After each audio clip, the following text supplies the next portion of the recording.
Baik, semangat pagi dan salam sejahtera, Pak Anom.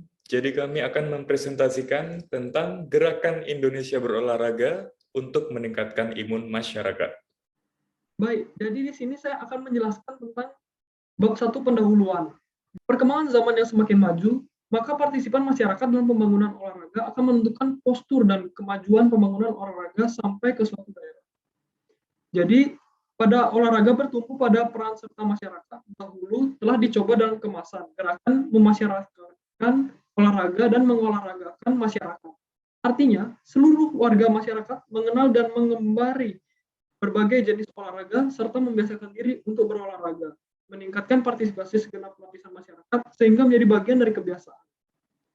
Pada masa pandemi COVID-19, saat ini masyarakat dituntut untuk menjaga atau bahkan meningkatkan imun agar tetap sehat.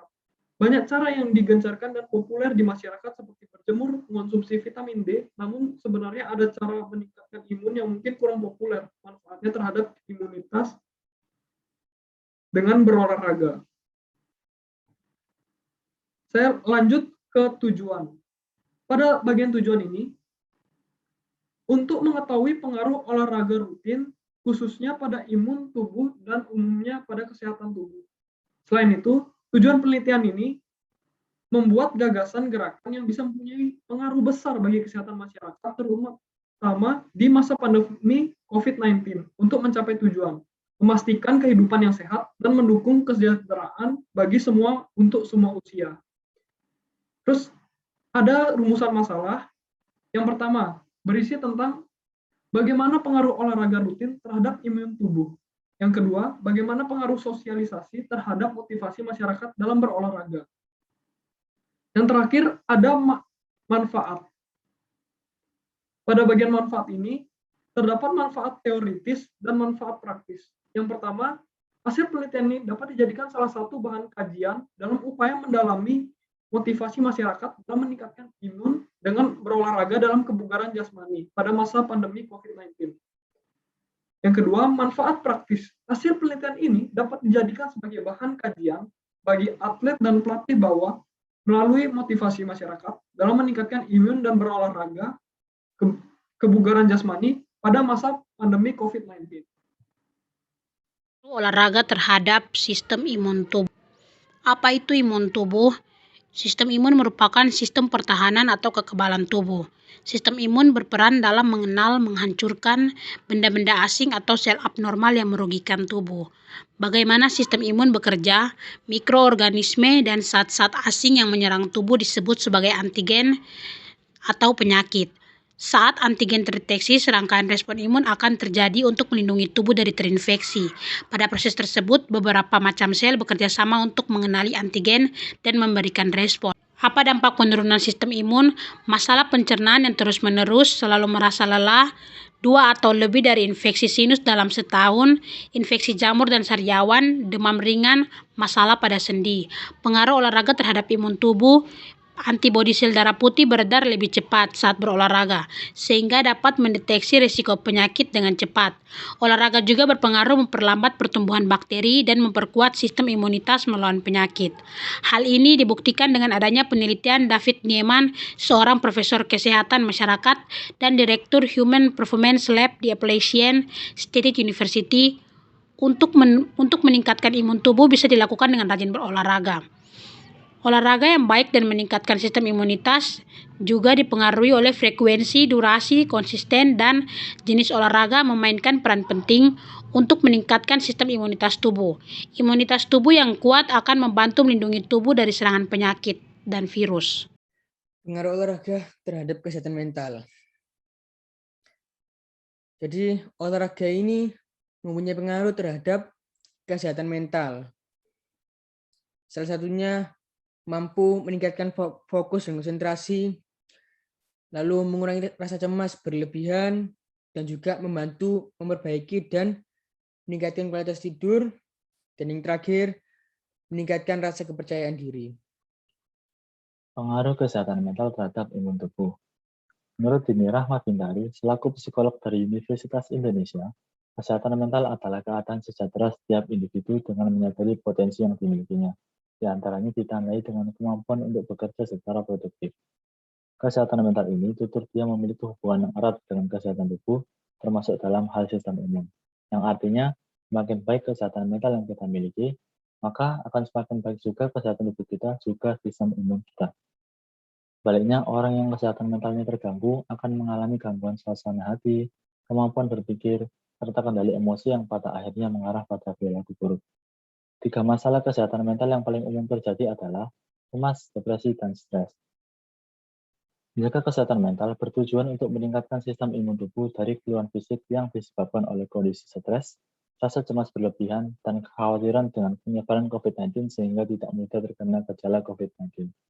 Berikut manfaat yang didapat dari kesehatan mental yang baik: mengurangi kecemasan dalam diri, menghindari diri dari respon terhadap stres kronis, memiliki suasana hati yang baik, pemikiran yang lebih jernih, rasa tenang atau kedamaian batin, peningkatan harga diri, dan masih banyak lagi. Kelompok kami, yaitu waktu olahraga harian yang ideal. Selain mengatur pola makanan yang sehat dan seimbang, olahraga juga perlu dimasukkan ke dalam rutinitas harian. Kalau mau berat badan cepat turun, olahraga pada dasarnya boleh dan baik dilakukan kapan saja, gimana saja untuk menjaga kesehatan kita. Lantas, adakah waktu olahraga terbaik agar penurunan berat badan lebih efektif? Ada 3 saat tepat untuk melakukan olahraga, yaitu menyatakan olahraga pagi hari mampu menurunkan berat badan lebih konsisten. Tapi beberapa bukti menunjukkan bahwa olahraga malam hari juga dapat mengatur orang untuk menurunkan berat badan.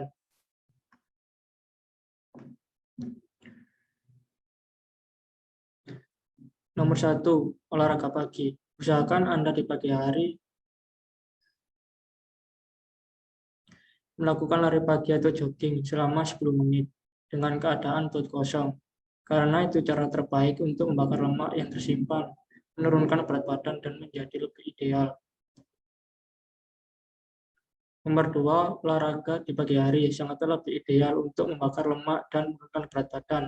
Tetapi sama halnya dengan olahraga di sore hari, juga akan menyehatkan paru-paru. Selain itu, dengan olahraga sore juga bisa menjadi cara untuk yang bagus menghindari kadar lemak dan olahraga yang akan membuat tubuh Anda lelah di akhir hari. 3, olahraga malam. Bagi banyak orang, olahraga paling nyaman setelah bekerja. Tetapi ada kepercayaan umum bahwa olahraga malam sangat membuat Anda lelah sehingga sulit untuk tertidur di kemudian hari. Journal of Psychology menemukan bahwa olahraga antara jam 7 malam sampai jam 10 malam tidak akan membuat kurang optimal untuk beristirahat. Bukti menunjukkan bahwa selama Anda tidak berolahraga, mandi, dan langsung beristirahat, itu sama sekali tidak mengganggu pola tidur Anda. Ya, baik, di sini saya akan menjelaskan tentang pengaruh iklan TV dan video influencer terhadap penonton.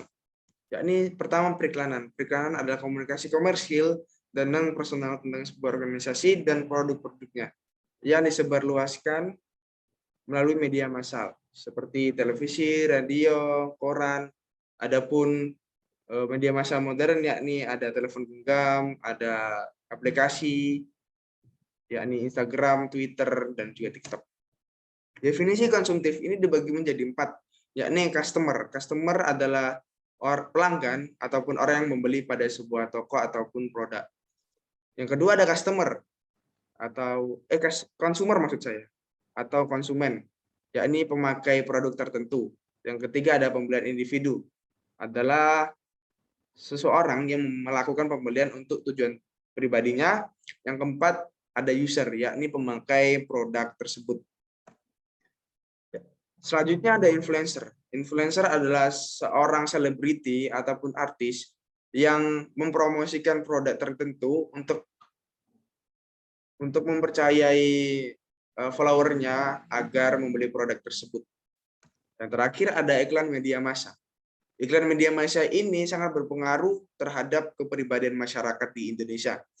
Dengan keseringan kita melihat iklan atau suatu produk yang membuat kita itu tergiur terhadap produk tersebut, yang mengubah sifat kita menjadi sangat konsumtif ataupun sangat aktif terhadap pembeli maksud saya.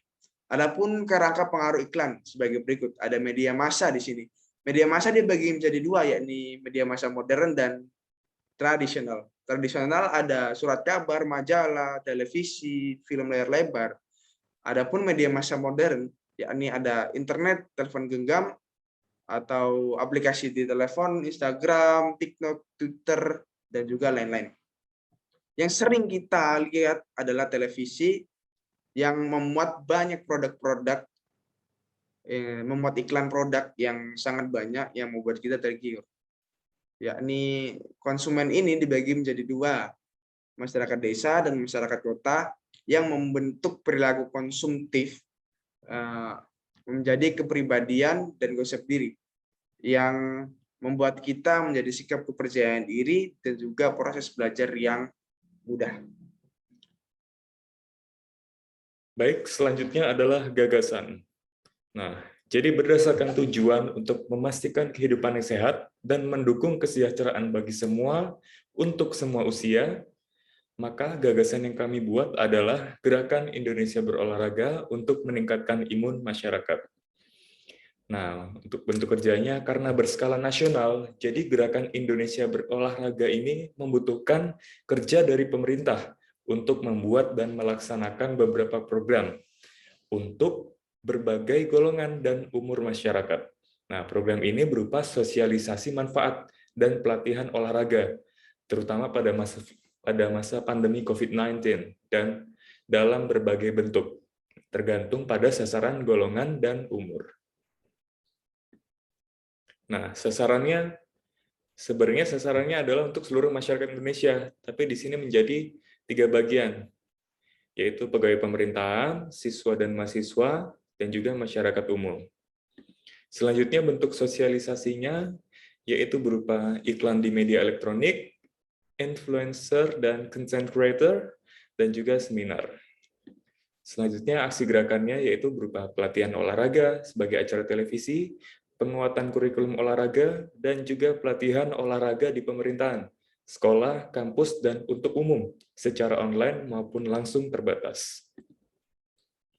Nah, untuk program-programnya, karena tadi dibagi tujuannya untuk 3 ya, pemerintah, untuk pegawai pemerintahan, mahasiswa dan siswa, lalu juga masyarakat umum. Nah, di sini untuk pegawai pemerintahan yaitu sosialisasi rutin, pelatihan olahraga wajib, acara virtual olahraga, hingga pengukuran kesehatan rutin.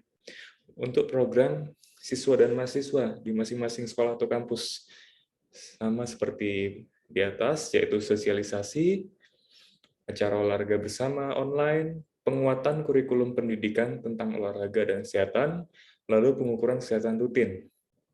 Nah, selanjutnya agak berbeda untuk masyarakat umum, yaitu pemerintah mengiklankan Gerakan Indonesia Berolahraga ini di berbagai media, baik cetak maupun elektronik, sebagai bentuk sosialisasi rutin.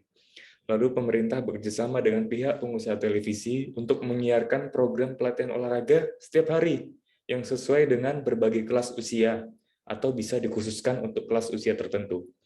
Nah, pemerintah juga bekerja sama dengan influencer dan content creator pada berbagai platform media sosial untuk mensosialisasikan Gerakan Indonesia Berolahraga yang sesuai dengan berbagai kelas usia atau bisa dikhususkan untuk kelas usia tertentu. Nah, selain itu, pemerintah juga mengadakan seminar umum tentang Gerakan Indonesia Berolahraga. Untuk kesimpulannya, dengan dilaksanakannya Gerakan Indonesia Berolahraga, diharapkan masyarakat bisa mengaplikasikannya, sehingga bisa meningkatkan kekuatan imun. Investasi besar pada program ini diharapkan akan menekan terjadinya penyakit akibat virus COVID-19 pada khususnya, dan penyakit lain pada umumnya yang disebabkan kebiasaan hidup yang kurang sehat, seperti jarang berolahraga. Nah, beban pemerintah atas kesehatan masyarakat juga akan berkurang di masa depan jika kebiasaan hidup sehat rutin disosialisasikan sejak dini. Pada akhirnya, tujuan untuk memastikan kehidupan yang sehat dan mendukung kesejahteraan bagi semua untuk semua usia bisa tercapai. Baik, itu presentasi dari kelompok kami. Terima kasih.